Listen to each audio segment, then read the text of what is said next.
Freddy and Nancy, right here in Malmo. Nightmare in Malmo.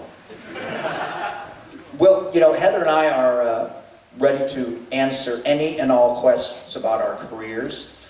And, you know, it's not just Freddy and Nancy. We've done tons of stuff.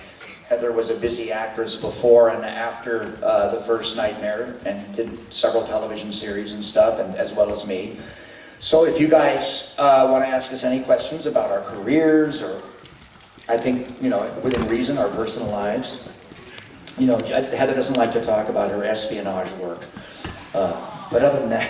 Don't you think this is the perfect job for being a spy? You go to all these different cities of the world. I thought we could pass secrets. Well, I talked to a fan yesterday that is working on a script about the conventions. And one of his ideas was, what if you were in Malmo or in Gothenburg at a convention and you got the best of the Star Wars memorabilia, maybe the original Boris Karloff makeup, or the bolts from his neck or something, or his jacket. Great stuff from other famous movies that we all love, Raiders of the Lost Ark and things like that. And what if there was a caper? It was a caper film. What if somebody stole these, you know, like Smithsonian quality, museum quality artifacts from our favorite films and made it into a caper film? I mean, that's interesting too. I mean, it's a wonder. I see so much cool stuff at the dealer stalls, you know, and I always worry about, like, what if somebody, you know, just stuck some of that stuff away, because I know how valuable a lot of that is. A Freddy glove. A Freddy glove. The original Freddy glove. Yeah. That would be very valuable. Yeah, it would be. I think I know where that one is.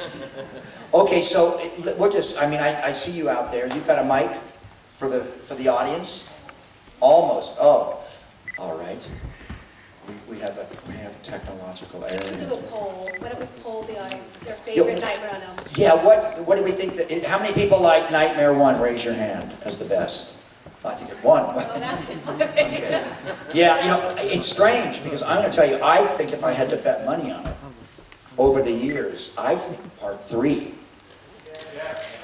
But I will say this, my favorite now is Part 7. That's because we're old. Well, it's also because it really holds up. And it was ahead of its time when it came out. Yeah. Now we're ready? Questions? Okay, who's got a question? This gentleman.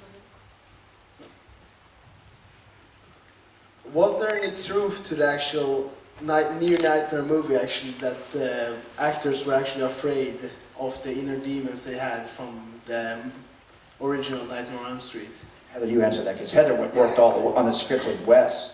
Yeah, I had talked to, well, I didn't have inner demons from Nightmare, but at the time I had a stalker who was making my life really miserable. And I told Wes that I was considering just giving it all up, and giving up everything and just hiding out somewhere.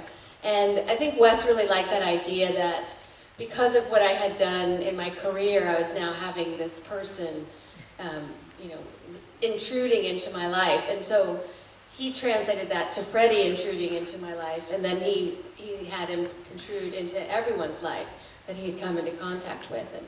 And so I don't think I was the germ of that idea, but I know that our discussions led Wes to think of that as an idea. And Heather's husband is a makeup man in real life. Right, so he's a makeup artist. Yeah, and we're always mom on sets, you know, and he's always going here and there to do jobs. And he works in scary movies too, you know. Yeah. And Heather had just had a son. And I had a son, so there was a lot of there. That was actually my life. And there were earthquakes. There was an earthquake. Yeah, that earthquake really did happen when we were shooting, and that was the most bizarre sequence of events ever that I've been... What I love to tell about Nightmare 7 is, it was great for Heather and John Saxon and myself and Wes, because it was 10 years to the day from the first one. And we were all really successful in '94 when we made that film. And it was great to see each other again, and we all had great success, a renaissance in our careers.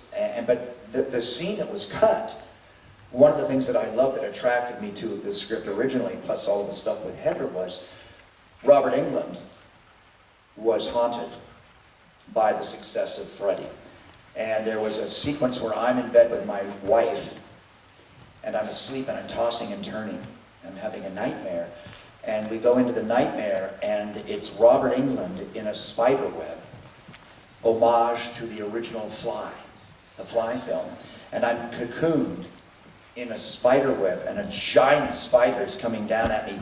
And instead of having the red spot on his belly of a black widow, he's striped red and green on his belly, like Freddy's sweater. And it was like a, you know, it was a fantasy, surreal sequence. I just thought it was so cool. And I wanted to do, help me, like the original Fly, you know. And with apologies to David Cronenberg. Yeah, we just didn't have enough money for that sequence. I always regret not getting to shoot that. More questions? Oh, over there. You need a skateboard. The girl in the dirty Get a brown skateboard. hat. Move it. Oh, it's a Freddy hat. I like Freddiettes. He likes the Freddiettes. What do you think of the new version of the first film? Do you like it or? You know, I haven't seen it yet, and I decided not to see it because, I mean, frankly, I have a lot of, I don't know, nostalgia. To bring in a new Freddy into my imagination, I just couldn't bear that idea. So I only want this Freddy in my life.